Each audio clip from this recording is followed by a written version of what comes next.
দিন যতই অতিবাহিত হচ্ছে ততই সরব হয়ে উঠছে অমর একুশের বইমেলার বই বেচা কিনা। তাই মেলার চতুর্থ দিনেও সরব প্রাণের এই মেলা।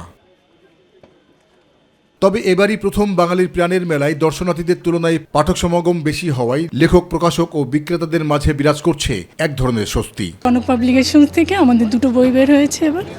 তুমি খোঁজো যারে, সেও খুঁজেছে তোমারে। হুমায়ুন আহমেদের উপন্যাস হচ্ছে রোমান্টিক উপন্যাসগুলো বেশি যাচ্ছে, রূপা যাচ্ছে, তারপর হচ্ছে দ্য রেড ডোর আছে জুনায়েদ ইসলামের, এটা ভালো যাচ্ছে, অন্যান্য লেখকদের অনেক ভালো যাচ্ছে। দর্শনার্থীর থেকেও পাঠকরা বেশি আসছে, যারা অ্যাকচুয়ালি বই পড়ে কিনবে তারা।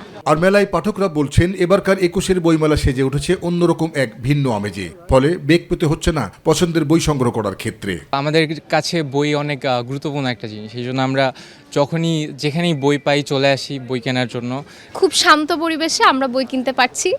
তো আসার পর থেকে আসলে ঘোরাঘুরি করছিলাম, যেহেতু আগের মতো ওরকম ভিড় নেই, খুব শান্তি লাগছিল। তো অন্যবারের তুলনায় যদি আমরা এবার বইমেলাকে তুলনা করি তাহলে আমরা দেখতে পারবো যে হচ্ছে বইমেলাটা পুরোটাই শান্ত, কারণ মানুষজন খুবই কম।